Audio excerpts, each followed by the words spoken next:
আসসালামু আলাইকুম। কেমন আছেন সবাই? চলেন আজকে একটা গুরুত্বপূর্ণ বিষয় নিয়ে আলোচনা করা যাক। আজকের বিষয়টা হলো, আপনারা যারা স্টার সেটআপ এখনো পান নাই ফেসবুকে, সেই বিষয়টা নিয়ে একটু কথা বলতে চাই। আপনারা স্টার সেটআপ কেন পাচ্ছেন না সেই বিষয়টা আজকে বিস্তারিত দেখানো হবে। আশা করি পুরো ভিডিওটা দেখবেন, সাথে থাকবেন। আর যারা আমার এই ভিডিওটা ইউটিউব থেকে দেখতেছেন, আশা করি আমার চ্যানেলটা সাবস্ক্রাইব করে দিবেন। নিত্য নতুন ভিডিও সবার আগে পেয়ে যাবেন।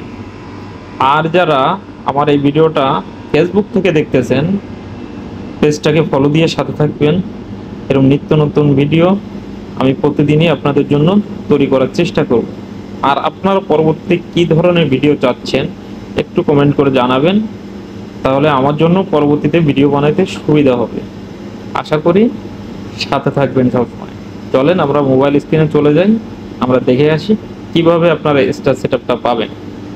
প্রথমে আমরা চলে যাব আমাদের ফেসবুক আইডিতে বা পেজে। আমরা আইডি বা পেজে যাওয়ার পরে আমাদের এই উপরে দেখেন এখানে আছে প্রফেশনাল ড্যাশবোর্ড। আমি প্রফেশনাল ড্যাশবোর্ডে গেলাম। প্রফেশনাল ড্যাশবোর্ডে যাওয়ার পরে এখানে দেখাচ্ছে আমাদের উইকলি চ্যালেঞ্জটা। আমাদের এই সপ্তাহের চ্যালেঞ্জ কি আছে, আমাদের এই সপ্তাহে যে চ্যালেঞ্জটা দিচ্ছে এটার পরে ক্লিক করলাম। এটার পরে যখন চাপ দিলাম একটু লোডিং নেওয়ার পরে ভিতরে আসলো। এখান থেকে আমরা আবারও ভিতরে চলে যাব। আবারও ভিতরে আসার পরে এখান থেকে দেখেন আমাদের দেখাচ্ছে যে আমাদের উইকলি চ্যালেঞ্জ কি আছে। আমি টোটালে আমার উইকলি চ্যালেঞ্জ 4টা উইকলি চ্যালেঞ্জ দিয়েছিল, আমি 2টা ফিল আপ করছি। আর যে দুইটা আমার ফিল আপ হয় নাই সেই দুইটা আমার দেখেন টিক মার্ক নাই। যে দুইটা টিক মার্ক আছে এই দুইটা আমার ফিল আপ হয়ে গেছে।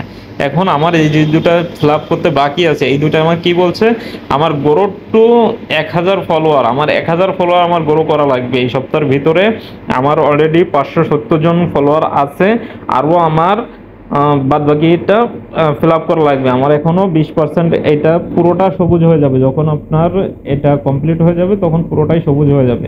এটা আমার আরো 20% কমপ্লিট করা লাগবে। এরপরে কি বলতেছে, আমার এসে সেটআপ আসবে, এটা যখন আমি কমপ্লিট করব তখন আমার স্টার সেটআপটা করা লাগবে। এখন স্টার সেটআপ আসতে গেলে আমার কি করা লাগবে, চলেন আমি স্টার সেটআপের ভিতর চাপ দেই। গেলাম ভিতরে, স্টার সেটআপের ভিতরে আসলাম। এইখান থেকে দেখেন স্টার সেটআপে আমার কিন্তু 3টা কোর্স হয়ে আছে। যেহেতু এটা আমার নতুন আইটি, সেহেতু আমার এটা কোর্স থাকবে, এটাই স্বাভাবিক। আমার একটা শুধুমাত্র টিক চিহ্ন আছে, আর বাদ বাকি 3টা যখন আমার টিক চিহ্ন চলে আসবে তখন আমি স্টার সেটআপটা পেয়ে যাব। তো আশা করি সবাই বুঝতে পারছেন।